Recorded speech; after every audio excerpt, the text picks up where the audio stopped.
Jain diet और आयुर्वेद की 10वीं कक्षा में आप सबों का स्वागत है।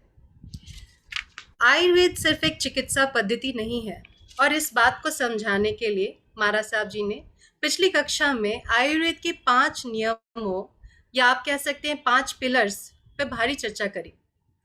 इनमें से सबसे पहला और दूसरा जो मुख्य नियम है या जो पिलर्स हैं वो है जीवन शैली और आहार शैली। व्यक्ति की जीवनचर्या जो जीवन शैली का अंग है और आहार करने की जो आहार की जो पद्धति है वो जो आहारचर्या का अंग है, अगर वो देश काल क्षेत्र भाव वस्तु गुण धर्म से जुड़ जाए तो ये गारंटीड है कि एक व्यक्ति को कोई भी बीमारी नहीं हो सकती है। तीसरे मुख्य नियम जिसकी महाराज साहब ने चर्चा करी वो ये है प्रकृति का ज्ञान। शरीर के स्वास्थ्य को बनाए रखने के लिए आहार महत्वपूर्ण भूमिका निभाता है और आयुर्वेद के तीसरे नियम के अनुसार आहार मनुष्य की प्रकृति पर ही आधारित होनी चाहिए। चौथा नियम रोग निदान। चौथे स्तंभ के अंतर्गत रोग निदान कैसे हो इस बात की महाराज साहब ने चर्चा करी। आयुर्वेदिक डॉक्टर, एक कुशल आयुर्वेदिक डॉक्टर रोगों के निदान करने के पहले यह ज्ञात करने की कोशिश करता है कि क्या अमुक रोग का इलाज संभव है, क्या अमुक रोग का इलाज संभव है मगर बहुत मुश्किल है, और यह कि क्या यह रोग लाइलाज है अर्थात इसका कोई इलाज नहीं है। अगर अमुक रोग थर्ड केस में और थर्ड कैटेगरी में आता है तो एक कुशल आयुर्वेदिक डॉक्टर इसमें इलाज के लिए आगे नहीं बढ़ता। हमारा पांचवा जो स्तंभ जिसको महाराज साहब जी ने बताया वो था औषध उपचार। मनुष्य के प्रकृति में विकृति आने से हमें रोग उत्पन्न होता है, ये हम बात को अच्छी तरह से समझ चुके हैं। तो इसके अंतर्गत औषध उपचार के अंतर्गत एक वैद्य प्रकृति में आए असंतुलन को, कैसा असंतुलन है इसको पहले पहचानने की कोशिश करता है। उसके बाद वो उपचार इस बात पे आधारित करके करता है कि यह विकृति शरीर में कितनी फैल चुकी है। ये हमारे 5 स्तंभ हैं जो ये बताते हैं कि आयुर्वेद सिर्फ एक चिकित्सा पद्धति नहीं है, ये एक लाइफ स्किल है। उसके बाद हमने लास्ट क्लास में यह भी समझा कि जैन धर्म के अनुसार हमें कैसे रहना चाहिए, हमारा आहार विहार कैसा होना चाहिए। हमने ब्रह्म मुहूर्त से पहले उठने की विशेषताओं को समझा, जो हमारा जिस काल को हम सामायिक आत्मज्ञान कायोत्सर्ग में यूज कर सकते हैं, इसको समझा। उसके बाद हमने यह समझा जैन धर्म में जैना का पालन किचन की शुद्धिकरण के लिए कैसे करना चाहिए और कितना महत्वपूर्ण है। उसके बाद हमने यह भी समझा कि वास्तु के नियम को पालन करना किचन में, या जैसे कि सूर्य की किरणों का किचन में आना मनुष्य के कई रोगों को दूर रख सकता है। उसके साथ साथ विहार, जैसे कि हमारा एक्टिव रहना, हमारा वॉकिंग पे जाना हमारे पाचन क्रिया को कैसे तंदुरुस्त बना सकता है। सो ये हमारी एक्टिविटी ओरिएंटेड लाइफस्टाइल कितनी इंपॉर्टेंट होती है एक निरोगी शरीर के लिए, इस बात पे चर्चा करी। तो ये हमारा छोटा सा समरी था लास्ट क्लास का। अब मैं महाराज साहब से आग्रह करती हूँ कि वो सत्र का संचालन करें। अतिवंदनामि सर। बहुत धन्यवाद। देखिए, एक बात सभी समझ चुके हैं कि आहार की आवश्यकता, आहार का महत्व, आहार की अनिवार्यता इतनी ज्यादा है, ये हम अपने आप में समझ रहे हैं। बिना आहार के तो शरीर बनेगा ही नहीं।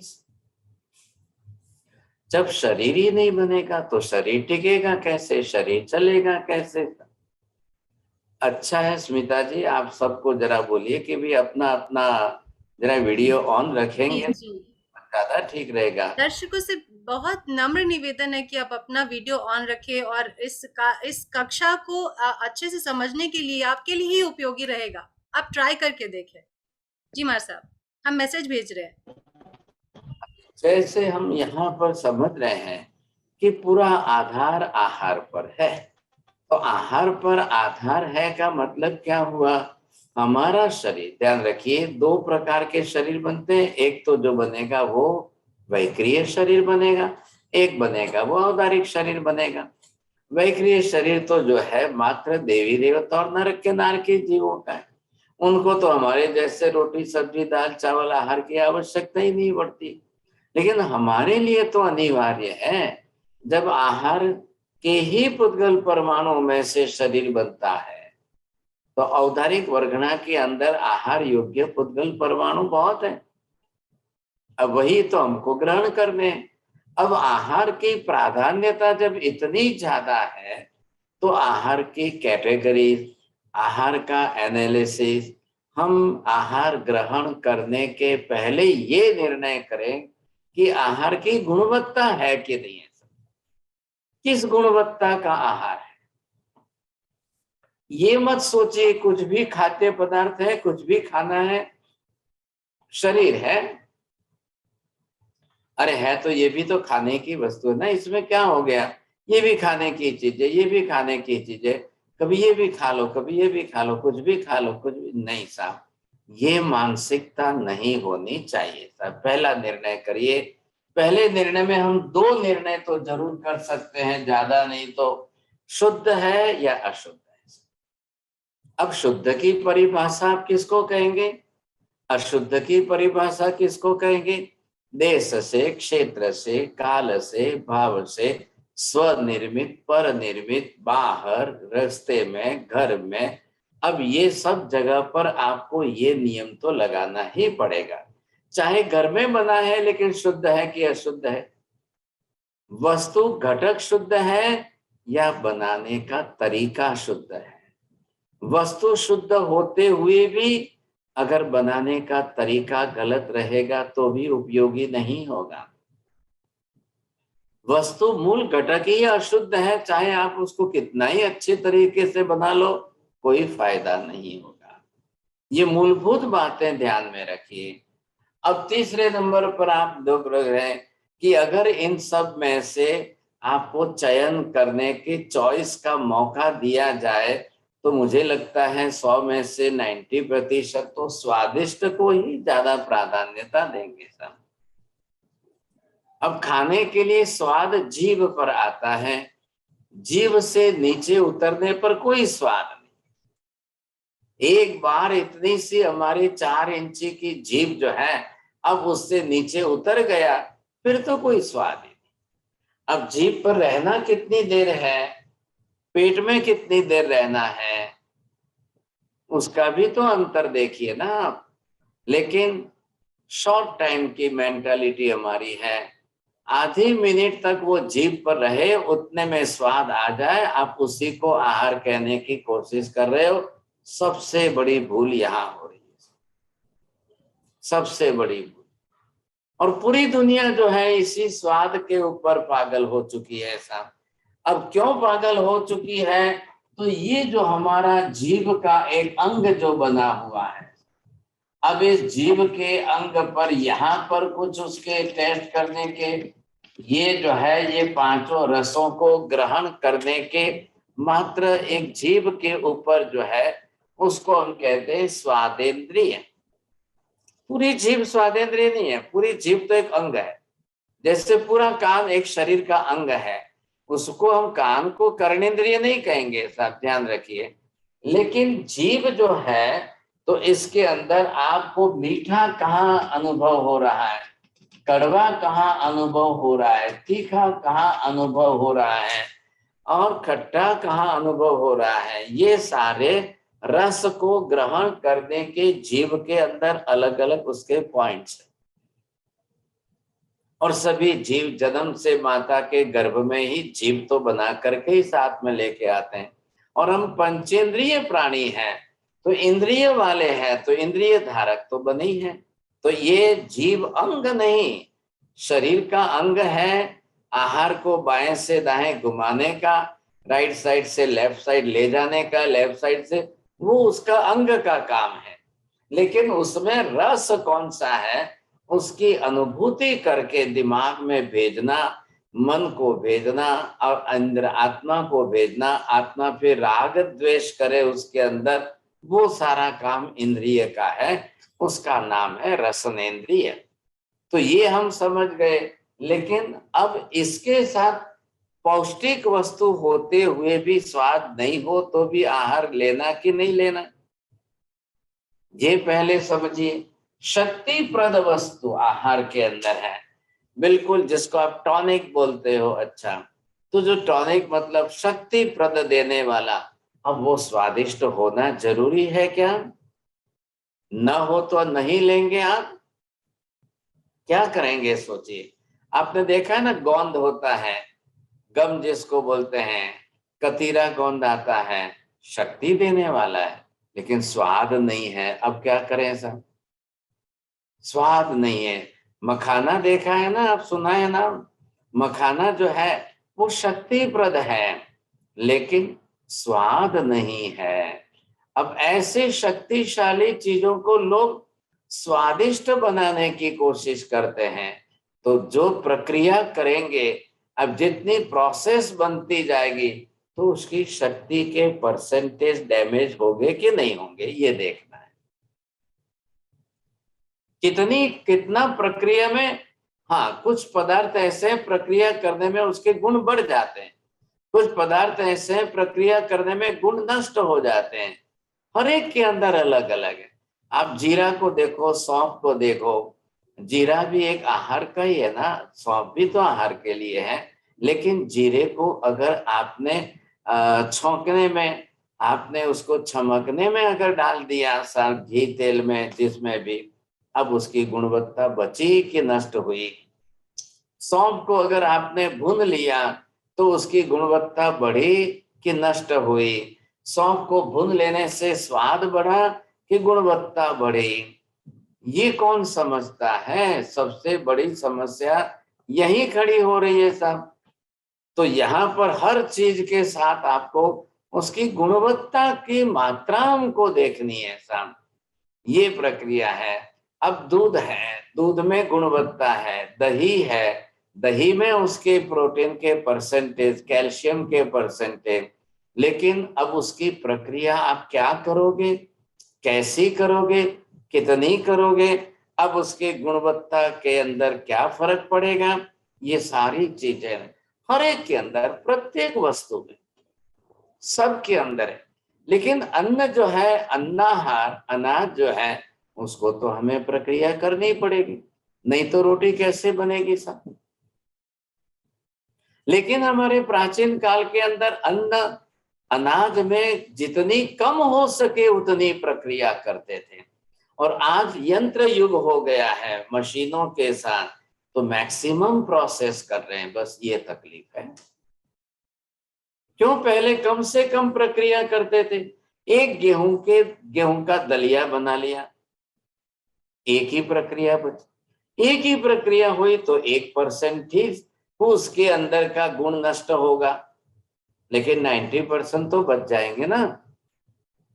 लेकिन अब जब रोटी बनेगी या मैदा बनेगा साहब, तब तो लास्ट प्रोसेस तक आएगी। जब तक 7, 8, 9 प्रकार की प्रोसेस नहीं होगी, तब तक तो वो लास्ट मैदा नहीं बनेगा। तो ये हो गया कि अब गेहूं का मैदा बना लिया तो टोटल उसकी पौष्टिकता चली गई, शक्ति चली गई, सब कुछ नष्ट हो गया। अब उस मैदे में भले आप 50 आइटम डाल के टेस्ट बढ़ा लो, लेकिन वो आपके आरोग्य का घातक बनेगा, नुकसानकारक। आप कोशिश करिए, समझने की कोशिश करिए। गेहूं वही है, इस गेहूं की 50 आइटमें बनती है, उसी गेहूं के आटे से हलवा भी बनता है, उसी गेहूं के आटे की रोटी भी बनती है, उसी गेहूं का मैदा बनाकर ब्रेड और पिज्जा पास्ता बना रहे हैं, उसी गेहूं के आटे मैदा बना करके खाखरे बना करके अब उसके ऊपर घी लगा के खा रहे हैं सर।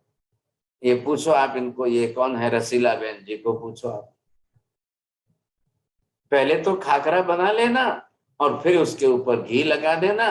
अब घी लगाया शक्ति के लिए, पौष्टिकता के लिए, और फिर स्वाद के लिए लाल लाल चटनी लगा दो सब, और कुछ डाल दो मसाला ऊपर से। क्या किया आपने? अब गेहूं के मैदा में से खाकरा बना है, कोई पौष्टिकता नहीं, कोई शक्ति नहीं, अंश मात्र प्रोटीन नहीं, कैल्शियम नहीं, कुछ भी नहीं बचा। अब घी कौन सा यूज कर रहे हो भगवान जाने। आजकल तो 50% जो है पिग फैट, सुअर की चर्बी का घी आ रहा है, उसमें भी कुछ नहीं मिलेगा, वो कोलेस्ट्रॉल बढ़ाएगा। और तीसरे नंबर स्वाद के लिए ऊपर आपने लाल मिर्ची, कोई संभार, कोई क्या वो बोलते ना, क्या जीरालू, कोई कुछ डालते हैं, कोई चटनी डालते हैं, कोई क्या कर रहे हैं, कोई क्या कर रहे हैं। अब वो पेट में तो जा रहा है, अब वो पेट में जाएगा, आपकी प्रकृति को अनुकूल आया कि नहीं, या प्रकृति में विकृति कर रहा है, या पित्त बढ़ा रहा है, या कफ बढ़ा रहा है, या शक्ति बढ़ा रहा है, या वायु बढ़ा रहा है। किसी को कुछ भी नहीं सोचना है, किसी को नहीं सोचना है। अब पूरे घर के अंदर सबका आधार तो एक मम्मी पर है, माँ जो बना रही है उस पर है। अब बेटे खा रहे हैं कि पति खा रहा है कि सास खा रही है कि बहू खा रही है कि कौन खा रहा है, मम्मी बना रही है सब। अब मम्मी ने सबके लिए 4 डिश तैयार कर ली, चारों पर खाकरे पर घी लगा करके लाल लाल चटनी डाल करके दे दिया सब। अब बच्चों को भी खिला रहे हैं, अब ऊपर से दूध भी पिला रहे हैं। अब क्या होगा, क्या उनको क्या मिलेगा सोचिए, ये कोई सोचने कोई तैयार नहीं। ऐसी वस्तु के अंदर अगर हम ये देखें, आहार का जो है विभाजन करके अगर इसको समझने की कोशिश करें, तो जिसको हम अगर ये प्रयोग से आप कोशिश करिए समझने की कि आहार को हम कैसा समझने की कोशिश करें, तो इस आहार को जो अगर आप ये देखो ऊर्जावान आहार, और बिल्कुल सामने दूसरा जो है ऊर्जा रहित आहार।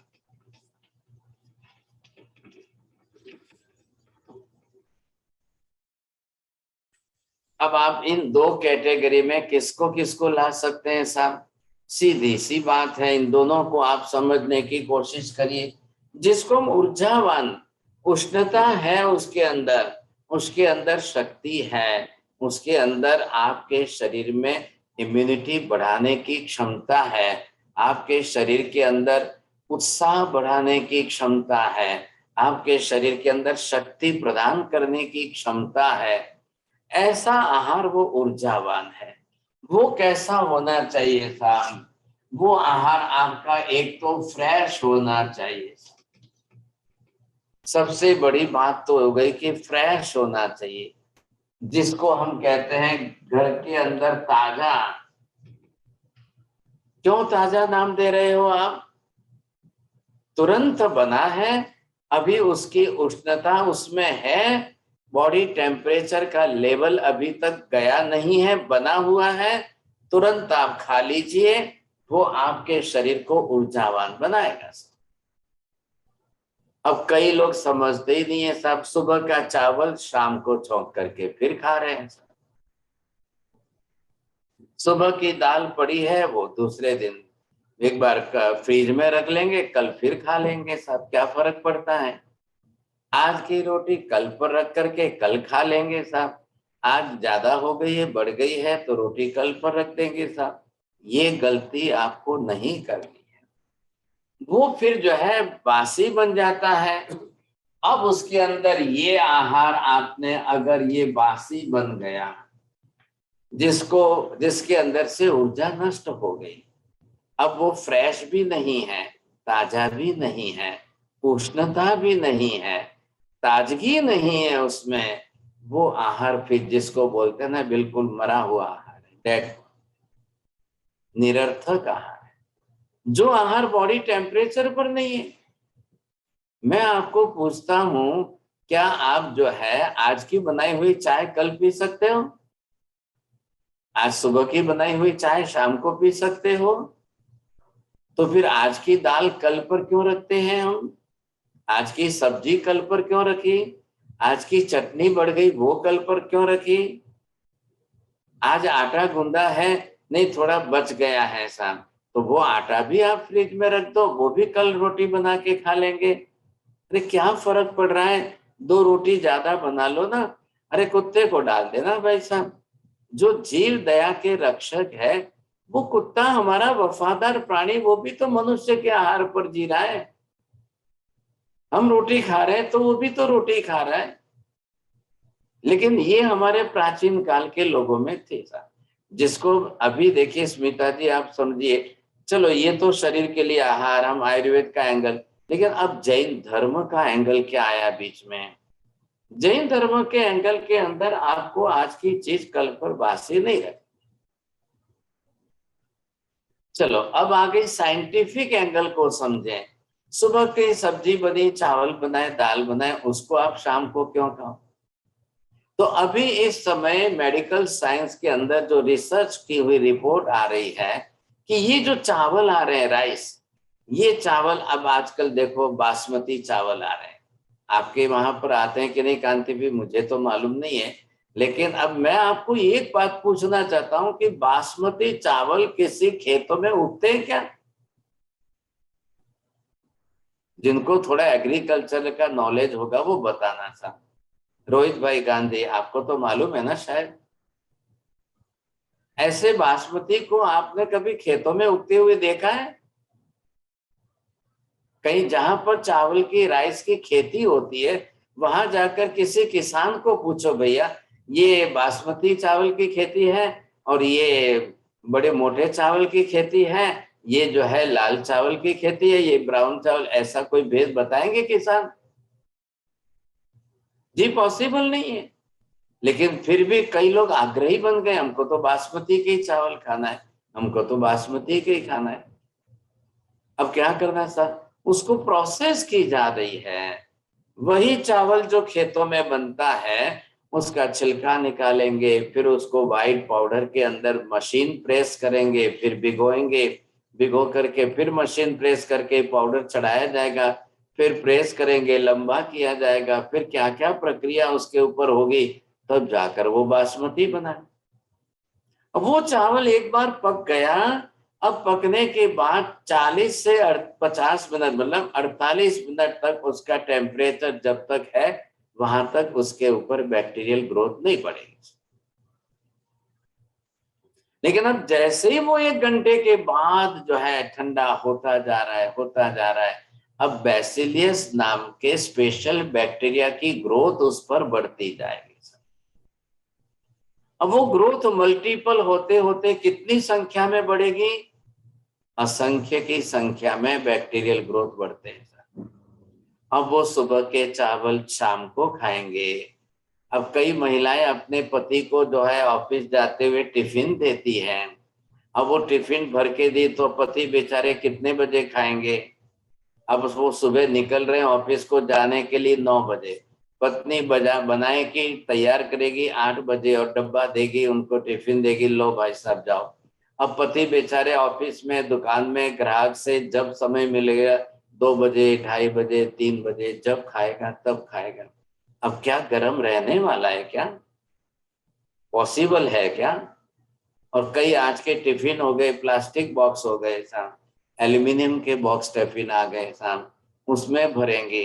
और कई महिलाएं तो ऐसी स्पेशलिस्ट है कि वो रोटी को भी फॉइल पेपर में पैक करके पति के टिफिन में भेजती है।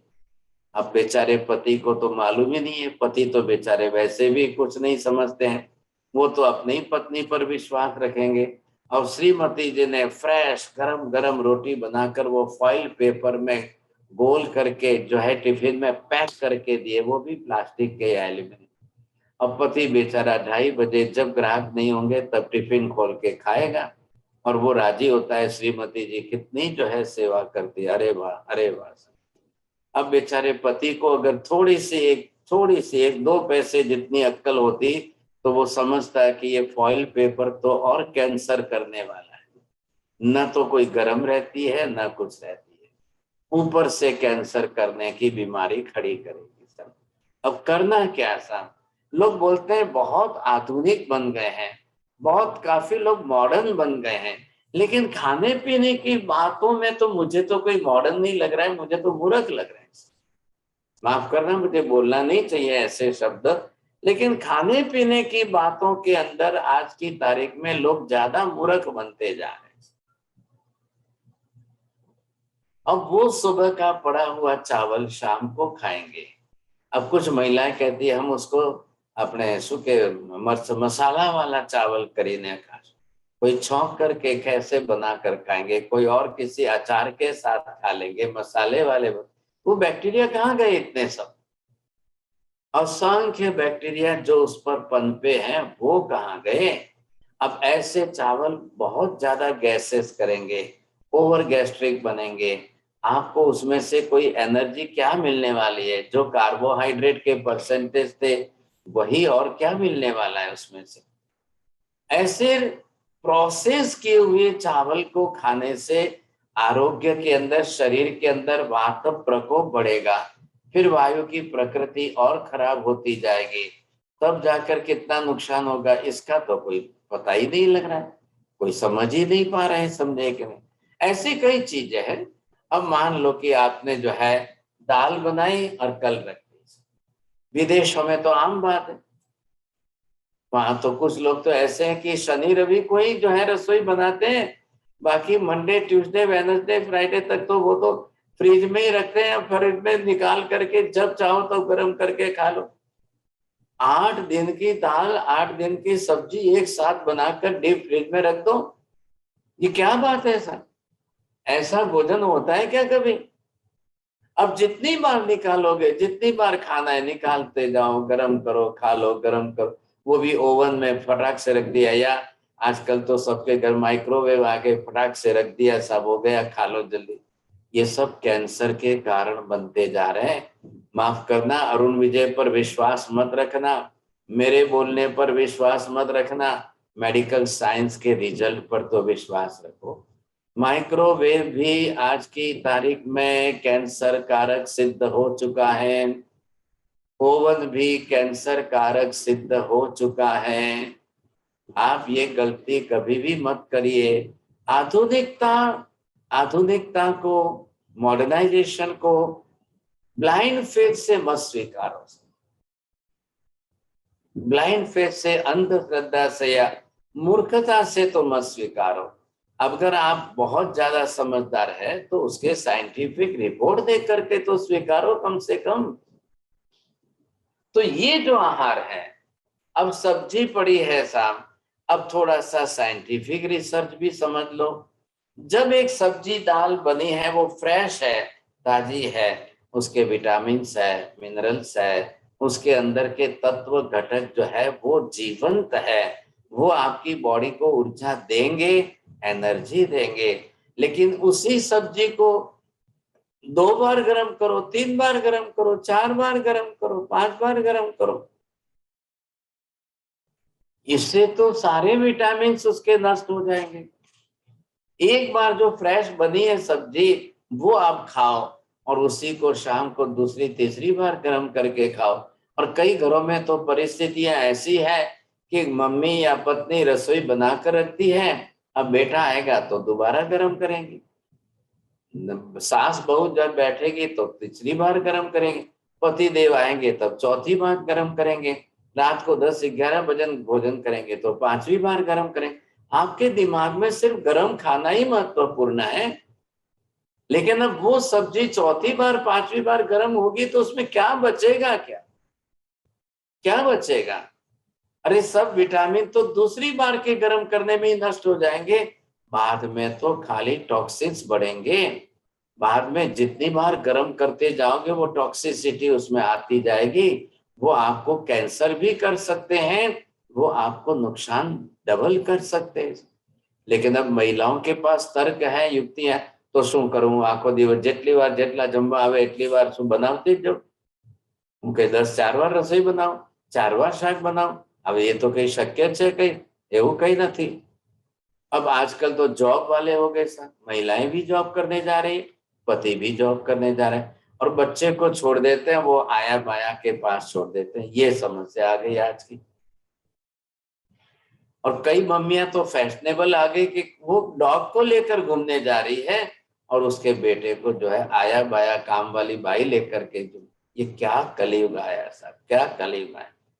अपने पेट का बेटा और उसको बाई संभाले, और आप खुद जो है डॉग को लेकर घूमने जाए, ये इसमें आपकी जो है क्या क्या इज्जत बढ़ रही है समझ में नहीं आ रहा है। डॉग के अंदर तो शेठानी जी के संस्कार आएंगे और पेट के बच्चे में बाई के आया बाया के संस्कार आएंगे। सब क्या होगा, क्या होगा सोचिए, आप समझे कि नहीं? ऐसी परिस्थिति के अंदर अब आप अपने घर के अंदर एक बात जरूर समझ लीजिए सर, खुद बनाने की प्रक्रिया से नुकसान कितना कर रहे हो। खुद बनाते हो और अब बनाने के बाद उसमें नुकसान कितना हो रहा है। आज कई लोगों को देख रहे हैं हम, इतना घर का शुद्ध खाने के बावजूद कैंसर हो रहे हैं, महिलाओं में हो रहे हैं। माफ करना, महिलाओं में नहीं, हमारे साधु साध्वियों में कैंसर की मात्राएं बढ़ रही। ये क्या कारण क्या है ऐसा? अब शाम को सूर्यास्त के पहले लोग रसोई नहीं करते। हमारे पति तो रात को 9 बजे आएंगे तो वो 9 बजे करेंगे। अब साधु महाराज शाम को गोधरी के लिए आवे, वो भी सूर्यास्त के घंटे 1.5 घंटे पहले साधु साध्वियां, तो वो सुबह का पड़ा हुआ गर्म करके बोरा देंगे। अब उनका नुकसान होगा कि फायदा होगा? साधु संतों का आरोग्य भी बिगड़ रहा है। क्यों बिगड़ रहा है, किस कारण से बिगड़ रहा है? आहार आरोग्य वर्धक होना चाहिए, आहार आरोग्य पोषक होना चाहिए। उसकी जगह पर हमारे आहार ही हमको रोग कारक बनते जा रहे हैं। ये क्या बड़ी समस्या है, सोचिए आप। तो इसके अंदर दोष किसका है? दोष किसका है साहब? महिलाएं रसोई बनाती है साहब, बहुत अच्छी बात है, महिलाओं को ही बनाना चाहिए। पुरुष को तो रसोई बनाना भी नहीं चाहिए, पुरुष का काम ही नहीं है रसोई बनाना। और वो बेचारे करने जाए तो रोटी के बजाय इंडिया का मैप बन जाएगा। ऐसा उल्टा सुल्टा कुछ करने जाएंगे तो और तो बन जाएगा, समझेंगे। लेकिन मैं ये कहता हूं कि महिलाओं को रसोई का ज्ञान होना चाहिए कि मात्र कला आनी चाहिए साहब? बोलिए स्मिता जी। It is compulsory either the proper knowledge of cooking or having only the art of cooking. Knowledge sir. अब आयुर्वेद शास्त्र ने नॉलेज दिया है आपको। ज्ञान का मतलब क्या हुआ? किसी भी खाद्य पदार्थ के घटक नष्ट न हो, किसी भी खाने के पदार्थों के अंदर टॉक्सिसिटी न बढ़ जाए, किसी के पदार्थ के गुण नष्ट न हो जाए, किसी भी पदार्थों की प्रकृति, आहार की प्रकृति हमारे आरोग्य की प्रकृति के साथ जुड़े, ऐसी 50 बातों का ज्ञान होना चाहिए। मैं किसमें किसका मिश्रण करूं, किसके साथ किसका मिश्रण करूं ताकि आरोग्य को लाभकारक हो। पनीर के साथ टमाटर मिक्स करूं कि टमाटर के साथ पनीर मिक्स करूं कि ना करूं, करना कि नहीं करना, यह है ज्ञान। लेकिन पनीर को भी टमाटर में करके लाल बना करके ऐसा, या उसका भी जो है पनीर को मिक्सर में करके उसके साथ टमाटर डाल करके ऐसा कुछ बना करके खिला दो, लोग इतने स्वादिष्ट हो जाए खा ले। ये कला है लेकिन ज्ञान नहीं है। ये पनीर की सब्जी बनाना, आजकल पनीर मटर की सब्जी, पनीर टमाटर की सब्जी ये घर घर में चालू हो गई है, क्योंकि होटल में देखा है, होटलों में बाहर रास्ते पर खाया है, तो मम्मी घर में भी बनाने लग गई। हाँ जी, ये मम्मी ने होटल में देखा, खाया, इसलिए घर में बना रही है। और आजकल तो सबको जो है मोबाइल में और सब रेसिपी आती है, तो कैसे कैसे बनाना सबको। अब किसी ने बना दिया, वो भी अपना वीडियो डाल रहे, उसने चाहे गलत ढंग से गलत तरीके से बनाया, वो भी अपना वीडियो डाल रहे। तो यूट्यूब के ऊपर तो जाओ तो लाखों मिल जाएंगे। अब दूसरों का देख करके हमारे श्रीमती जी घर में बनाने लग गए, लेकिन उन्होंने अपनी अक्ल का उपयोग नहीं किया।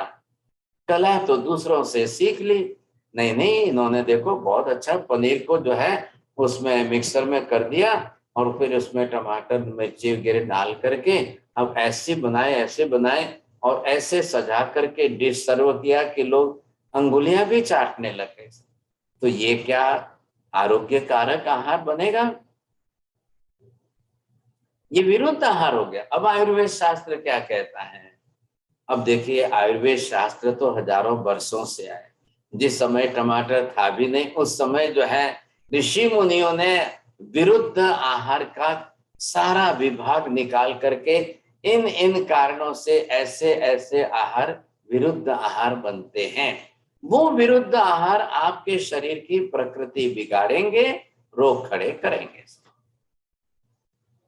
अब ये बात वाग्भट्ट ऋषि ने 3000 साल पहले लिखी, चरक ऋषि ने 5000 साल पहले लिखी, सुश्रुत जी ने लिखी और धन्वंतरी ने लिखी। एक भी आप जो है आयुर्वेद के जनक ऐसे जो वैद्य है जिन्होंने विरुद्ध आहार के ऊपर अपनी कलम न चलाई हो, ऐसा संभव नहीं।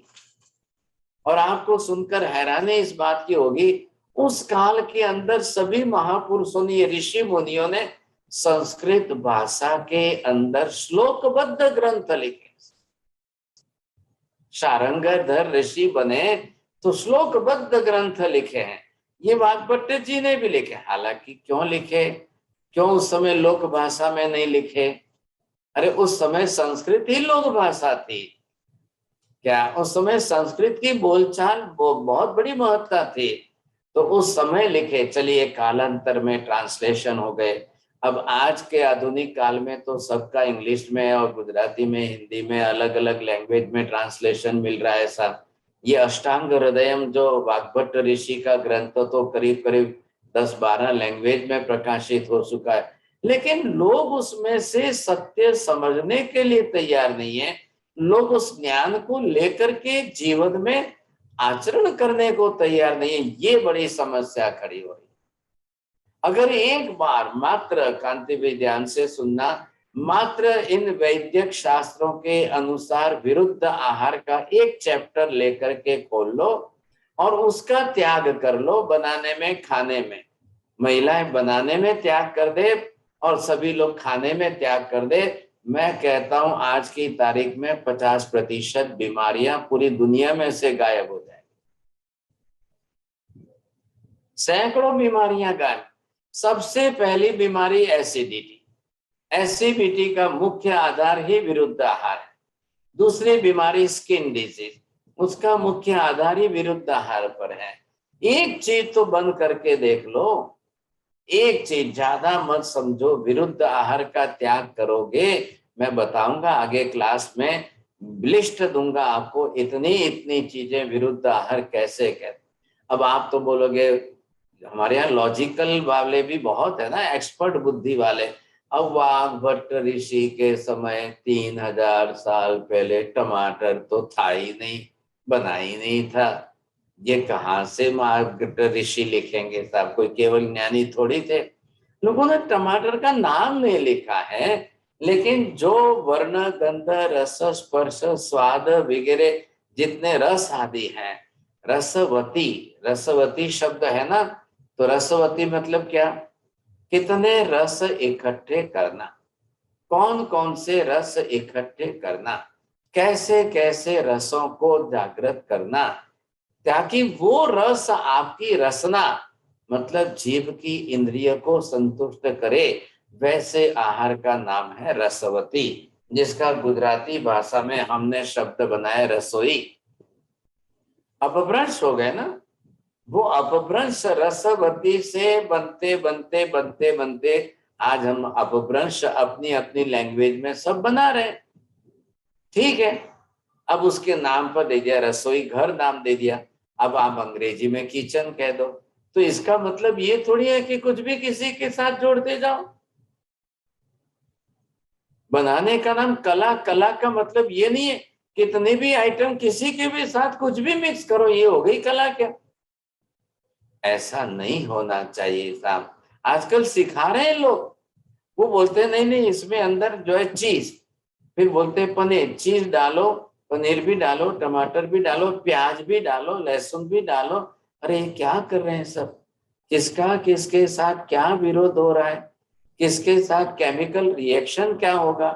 दूध पीकर मूली खाओ या दूध पीकर टमाटर खाओ या दूध के साथ पपैया खा लो, तो वो आपके शरीर में जाकर कितना नुकसान करेगा। इतना भयंकर, इतना खतरनाक नुकसान करेगा कि फिर उस रोगों को आप मिटा नहीं सकोगे। आज सफेद कोड़ जिसको बोलते हैं ना, व्हाइट पैचेस जो हो रहे हैं चमड़ी पर, आज के कोई डॉक्टर मिटा नहीं पा रहे। अब डर्मेटोलॉजिस्ट बन गए, स्किन स्पेशलिस्ट बन गए, वो बोलेंगे लोशन लगाओ, ये क्रीम लगाओ, ये आपने क्रीम लगाओ, ये क्रीम लगाओ। अरे आप जिंदगी भर क्रीम लगाओ, ये आपके मिटने वाला नहीं है। लेकिन अंदर आयुर्वेद का काम वो जड़ मूल में जाएगा। क्यों स्किन के पिगमेंट्स वहां से जल गए और वहां पर ओरिजिनल पिगमेंट्स क्यों नहीं बन रहे हैं? तो क्या हुआ अंदर? अंदर कौन है? स्किन के नीचे ब्लड है, 7 लेयर की स्किन के नीचे ब्लड है। लेकिन अब ब्लड में अगर वो दोष आएगा, टॉक्सिसिटी आएगी, वो आपके स्किन के पिगमेंट्स को जला देते हैं और वहां पर आपको व्हाइट स्पैचेस हो रहे हैं, सफेद दाग बन रहे हैं। वो स्किन डिजीज एलोपैथी में इसका कोई, उनके पास 1000 रिसर्च होने के बाद भी कुछ नहीं। लेकिन आयुर्वेद जो है उस गहराई तक पहुंचा है। पहले आयुर्वेद ने तो कारण का निदान किया है, और ये एलोपैथी में इतना नहीं है। एलोपैथी में मशीनों से, यंत्र साधन सामग्रियों से, अब वो चाहे एक्सरे से करे या सोनोग्राफी से करे, वो उससे डायग्नोस करने के लिए एलोपैथी है। लेकिन एक्सरे से या सोनोग्राफी से इन वाइट स्पैचेस का, स्किन डिजीज का कोई निदान कुछ भी नहीं हो पा रहा है। बिल्कुल फेल है, निरर्थक है ऐसा। हाँ, ये पैसा जरूर कमाएंगे। एक डॉक्टर आपको 10 जगह भेजकर टेस्ट करवा के पैसे जरूर कमाएंगे, कुछ नहीं आएगा। बाद में बोलेंगे साहब आप तो जो है बस ये लगाओ, लोशन लगाओ। ये जो आजकल डार्क सर्किल होते हैं ना, आंखों के चारों तरफ हो रहे हैं, कई महिलाओं को बहुत ज्यादा तकलीफ है। कई, अब इनके पास कोई दवाई नहीं है, कोई एलोपैथी में कुछ नहीं। वो कहेंगे आप क्रीम लगाओ, लोशन लगाओ। तो फेयर एंड लवली वाले भी तो है ना, वो भी तो निकाल रहे हैं सब अलग अलग प्रकार के क्रीम। लगाते रहो लगाते रहो, कुछ भी नहीं हो रहा है सब। अब उसकी गहराई में जाकर कारण का निदान, भले ही ध्यान रखिए, ध्यान से सुनिए। ये हमारे ऋषि महर्षि मुनि जो थे वो जंगलों में रहते थे। उस समय उनके पास कोई यंत्र, माइक्रोस्कोप भी नहीं था, कोई यंत्र साधन सामग्रियां नहीं थी। फिर भी इतना अच्छा निदान करते थे, हर एक की गहराई में जाकर मूल कारण को पकड़ते। जब तक कारण पकड़ में न आए, निदान न हो, वहां तक कोई कुशल वैद्य चिकित्सा नहीं करते। पूरी एलोपैथी जो है वो इस सारे इंस्ट्रूमेंट और इक्विपमेंट्स पर डेवलप हुई है, सब साधनों पर डेवलप हुई। इसलिए आज के डॉक्टरों को 50% ही दिमाग चलाना है, बाकी 50% तो मशीन जो रिपोर्ट देगी उसी पर चलेगा। लेकिन वैद्यों की ये विशेषता थी, वो मशीन डिपेंडेंट नहीं थे। उनको मशीनों पर आश्रित नहीं रहना था, वो प्रकृति पर ही निदान करते थे और कारणों का निदान करके फिर रोग की ट्रीटमेंट करते थे और जड़ मूल में से रोग को मिटाते थे। आपने एलोपैथी के अंदर स्पेशलिस्ट बहुत देखे साहब, ये बोन के स्पेशलिस्ट, ये गैस्ट्रोएंटरोलॉजिस्ट है, ये जो है इसके आयुर्वेद में देखा है, कभी सुना है आपने? आयुर्वेद के अंदर कोई वैद्य जो है वो हड्डियों का ही स्पेशलिस्ट हो गए, और कोई स्किन का ही स्पेशलिस्ट हो गए, और कोई से खाली बाल के स्पेशलिस्ट। ये तो खाली पैसा कमाने का है, बाकी कुछ नहीं। कोई वैद्य, कोई किसी अंग विशेष का स्पेशलिस्ट नहीं है। वो सिर के बाल से पैर के तलिए तक के सब रोगों का जानकार है, सब रोगों का निदान करते हैं और सब रोगों के कारणों को तपास करके उस हिसाब से करेंगे। कुशल वैद्य है तो वो जड़ मूल में जाकर के प्रकृति को पकड़ेंगे, रोग के कारण को पकड़ेंगे। इसलिए आयुर्वेद के अंदर सबसे पहले पथ्य अपथ्य, आपको दवाई बाद में बताएंगे, पहले रिस्ट्रिक्शन, अपथ्य का सेवन नहीं होना चाहिए ये पहले बताएंगे। एलोपैथी में कुछ भी नहीं है, वो न तो कारण पूछते हैं और न कोई पथ्य अपथ्य बताते हैं। वो तो एक ही बात, भाई साहब गोली खा लो बस, आप नहीं तो कैप्सूल खा लो, नहीं तो इंजेक्शन खा लो, ये कर लो वो कर लो। ये इतनी जो है आजकल आपने सुना है देखा है, अधिकांश जो है कैल्शियम की टेबलेटें ले रहे हैं। अब कैल्शियम की कभी टेबलेट होनी चाहिए क्या, बननी चाहिए क्या, लेनी चाहिए क्या? अरे वैद्य कहेंगे भाई इसके बजाय थोड़ा ये खा लो, इसमें आप ये डाल के खाओ, इसमें ये खाओ, आपका कैल्शियम जो है ऑक्सीजन ऑलरेडी बढ़ जाएगा। अब जब इन्होंने एलोपैथिक के अंदर कैल्शियम की टेबलेट, कैप्सूल की कैप्सूलें और फिर क्या क्या बढ़ा दिए, तो ये लाना कहाँ से इतना रॉ मटेरियल? आज हिंदुस्तान की आबादी 130-135 करोड़ है, और आपको सुनकर आश्चर्य होगा 50-60 करोड़ लोग कैल्शियम खा रहे, गोलियां खा रहे हैं, टेबलेटें खा रहे हैं, कैप्सूल खा रहे हैं। 30, 35, 40 के ऊपर पहुंच गई महिला, अब डॉक्टर उनको कैल्शियम की गोलियां दे रहे हैं। अब आप सोचिए साहब, 50 के ऊपर वाले खाए या 40 के ऊपर वाले खाए, अब एक दिन की 50 करोड़ टैबलेट कैल्शियम की बनेगी कहां से, लाएंगे कहां से? तब जाते हैं स्लॉटर हाउस पर। स्लॉटर हाउस में जो जानवर कट गए, मांस ले खाने वाले ले गए, चमड़ी वाले ले गए, अब बची हड्डियां, चलो हड्डियों को पीस पीस के पाउडर बनाकर कैप्सूल भर के लो, दोनों को ये कैप्सूल है खाओ, चलो इससे तुम्हारा कैल्शियम बढ़ेगा। कोई जाकर समुद्र किनारों से शेल ले आते हैं, वो छीप वगैरह, उसको पीस कर पाउडर करेंगे, चलो ये खाओ तुम्हारा कैल्शियम बढ़ेगा। ये नाटक चल रहा है। अरे भगवान भला होवे, हमारे पास आहार के अंदर 50 आइटम ऐसी है कि जो आपका कैल्शियम बढ़ा दे।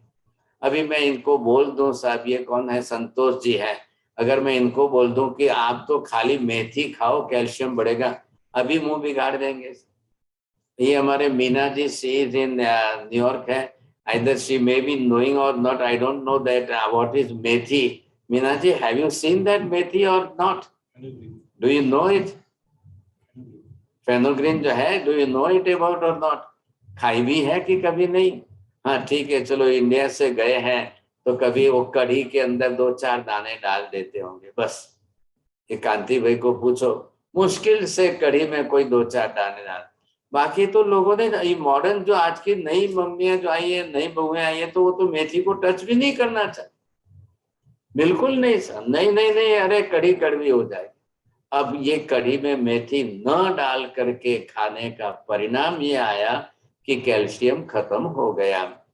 अब वो डॉक्टर से 35 साल की उम्र में वो कैल्शियम की टेबलेटें खा रहे हैं, लेकिन मेथी नहीं खाई। कैल्शियम की टेबलेटें 500 रुपए की, 1000 रुपए की खाएंगे, लेकिन 25 रुपए की मेथी नहीं खाएंगे। अब क्या कलयुग आया है साहब, कैसा कलयुग आया। मुझे तो लगता है स्मिता जी, आपने ये क्लासेस स्टार्ट की है, लेकिन मुझे लगता है कोई परिणाम जीरो ही आएगा कि क्या आएगा, पता नहीं है साहब, मैं तो नहीं जानता हूँ। अब ये मेरे पास इन्होंने क्यों चलाई, मुझे दूसरे लोग कहते हैं महाराज તમે ગાંડા થઈ ગયા છો, આ તમારે ક્યાં ભૂત જાગ્યું, તમે આયુર્વેદ ને ડાયટ નું ઓલી માથે લીધું, તમે એક બાજુ તો દ્રવ્યાનું योग हाई फिलोसॉफी सिखाते हो, इस चक्कर में क्यों पड़े महाराज? कोई सुधरने वाले नहीं है, कोई बदलने वाले नहीं है, कुछ भी फर्क पड़ने वाला नहीं है। आप ये बंद करो, क्लास बंद करके इसका टाइम हमको दूसरी क्लास में फिलोसॉफी सिखा दो। अब करना क्या भाई साहब, क्या करना सोचिए। ऊर्जा रहित आहार, बासी आहार, पैक्ड फूड, 10 दिन का आहार 20 दिन से पड़ा है, महीनों से पड़ा है, डिब्बा बंद है, पानी भी बोतलों में महीनों से बंद है, और वो भी पी रहे हैं ऐसा। मैं इसका थोड़ा एनालिसिस आप करूंगा। ऊर्जावान आहार कौन है? जिसमें पंच तत्व उपस्थित है, अब जिसके अंदर पृथ्वी का तत्व, पानी का तत्व, अग्नि का तत्व, वायु का तत्व, वनस्पति का तत्व जिसमें अवेलेबल है, वो आपके पंच तत्वों वाला फ्रेश आहार ऊर्जावान है। दाल भी बनाओ, सब्जी भी बनाओ, चावल भी बनाओ, कृपया उसको प्रकृति के साथ स्पर्श रखो, अग्नि का स्पर्श हो, ऊपर से हवा का स्पर्श हो, बाहर से धूप का स्पर्श हो। बनाते समय उसको पैक रख के मत बनाइए, उसको खुला रख के बनाइए। ये जो है कुकर में रसोई करना सबसे बड़ी मूर्खता है। अब भाई आप सब हंसो कि रो, मुझे तो मेरा नियम देना है साहब। आपको पसंद पड़े वैसा ही मैं बोलूं ये तो पॉसिबल नहीं है। मैं आपको विनती करता हूं कि जिसको पसंद ना आए वो कृपया क्लास छोड़ दें। नहीं आएंगे चलेगा, कोई हरज नहीं है। लेकिन हमारे यहाँ हजारों साल से कुकर नहीं था।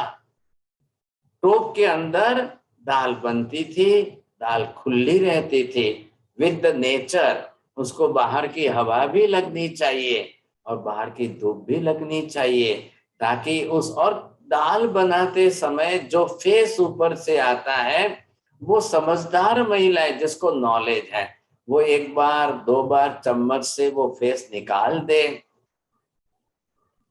अब कुकर में तो पॉसिबल ही नहीं है सर। कुकर में तो बन गया, वो बन गया, सीटी बजेगी, श्रीमती जी आकर के ढक्कन खोल देंगे। ये गलती मत करिए आप। अब मैं उसका साइंटिफिक रीजन बता रहा हूं कि जब दालें जो बनती है और एक बार दो बार आप चम्मच से ऊपर ऊपर से उसका फेस निकाल दोगे, फिर वो जो दाल बनेगी, अब वो यूरिक एसिड नहीं बढ़ाएगी आपका। अब जिनको भी यूरिक एसिड घर में है, वो पहले घर से आज शुरुआत करके देख। नंबर एक, जिनके घर में डायबिटीज, यूरिक एसिड, एसिडिटी है, वो कृपया कुकर को फेंक दो जाके। कुकर ही नहीं रखना है, घर में ही नहीं चाहिए सर। और वो भी एल्यूमिनियम का कुकर रखा तो 1000 गुना नुकसान ज्यादा। फिर आप बोलोगे नहीं ना स्टील का ले आएंगे, कोई बोलेंगे कॉपर पीतल का। नहीं नहीं, कुकर चाहिए ही नहीं, घर में ही नहीं। खुले में बननी चाहिए दाल चावल, सब्जी भी खुले में बनाओ।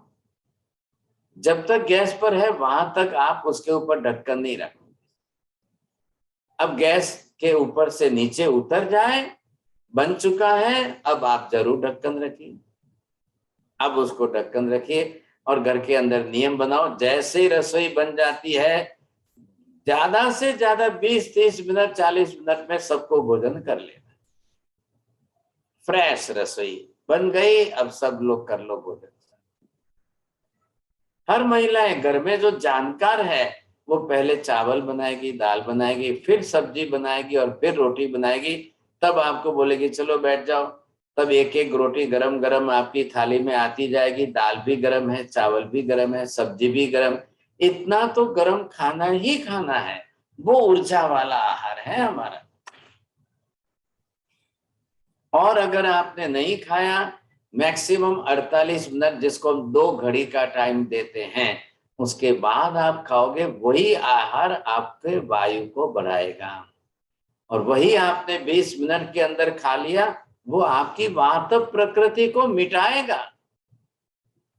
देख लो ना, आहार औषधि का काम कैसे कर रही है। जो आहार बना है, वो बनने के बाद मैक्सिमम 40 मिनट 48 मिनट, 2 घड़ी का जो जैन धर्म के दृष्टिकोण से 2 घड़ी का समय दिया है आयुर्वेद शास्त्र ने, उन्होंने अपनी तरह से थोड़ा 20-30 मिनट ऐसे अंक संख्या में नाम दिया है। चलो कोई नहीं, फिर भी आपको 2 घड़ी के अंदर खाना है।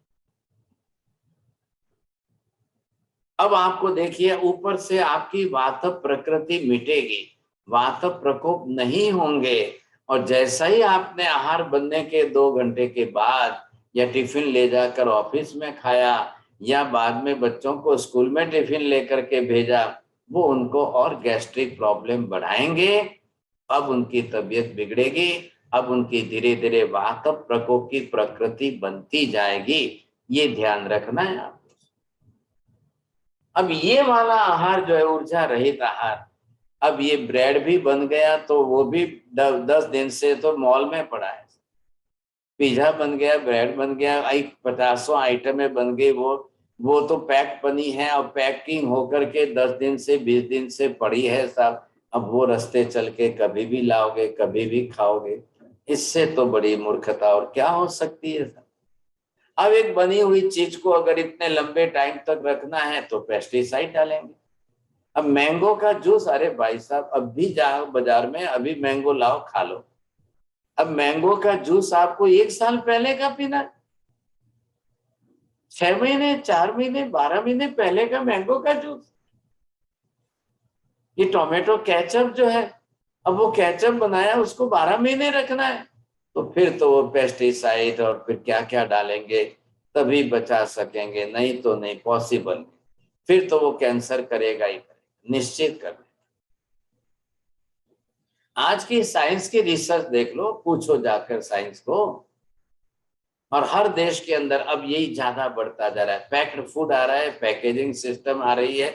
आज का फूड बना हुआ कब का है? एक मॉल में जाओ, हजारों आइटम भरी पड़ी है। ग्रोसरी के आप शॉप में जाकर कभी भी कुछ लो, बाहर आके पैकेट खोलो, खाते जाओ, चलते जाओ, खाते जाओ। ये क्या तरीका चला है? इसीलिए तो बीमारियां बढ़ी। आज से 50-100 साल पहले इतनी बीमारियां नहीं थी, आज क्यों बढ़ रही है सब? माफ करना स्मिता जी, मुझे तो टाइम का ध्यान ही नहीं रहता, मैं क्या करूं? मेरे में इतना ध्यान रखने की क्षमता नहीं है। मैं और ज्यादा डिटेल करूंगा, अब समझाऊंगा आपको। मैं तो धन्यवाद देता हूं कि आप लोग इतने सुनने तो आते हो, सब क्लास में तो आते हो, बाकी के यूट्यूब पर भी बहुत है। मुझे तो समझ में नहीं आता क्यों सुनते हैं लोग। जब आपको सुधारना कुछ करनी नहीं है, जब आप सुधार सकते नहीं हो, फिर भी क्यों सुनते हो? नहीं मारा साहब, हमारा ये प्रयत्न यही रहेगा इस क्लास के द्वारा कि हम इन सारी चीज़ों को अपने डेली लाइफस्टाइल में लाएं।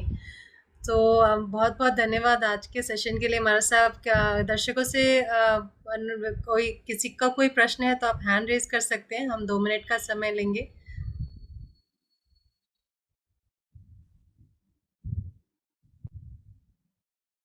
आई थिंक आज के सेशन के साथ सब लोग बहुत अच्छा। रोहित गांधी जी, आप अनम्यूट करिए। जी, आप प्रश्न पूछिए। हाँ जी, 5 तत्व जो आपने बताए ना गुरुदेव, उसमें 5वां तत्व कुछ समझ में नहीं आया। वनस्पति लिखा है मैंने, और वनस्पति।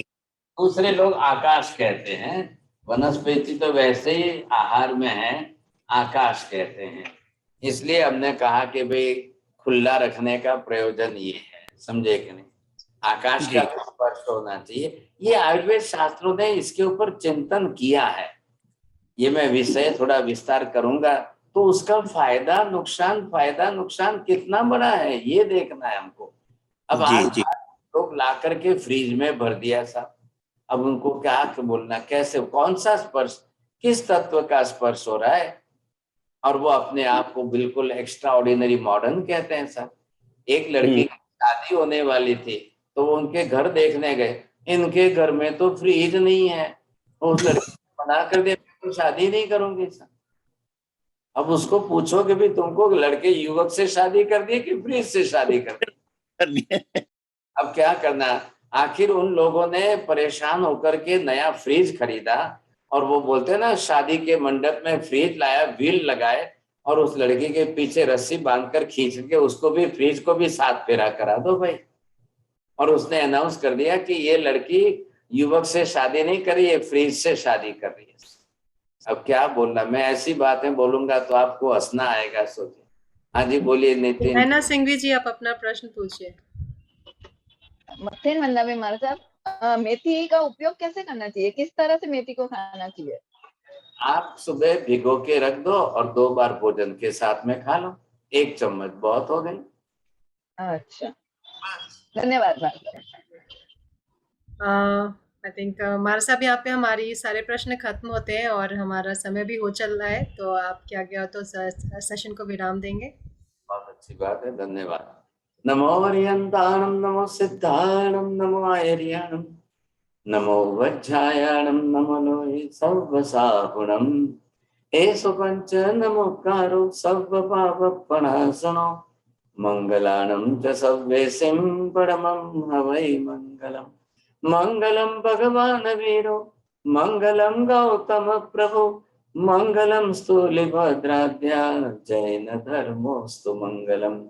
चत्तारि मंगलम अरिहंता, मंगलम सिद्धा, मंगलम साहु, मंगलम केवले पन्नतो धम्मो मंगलम।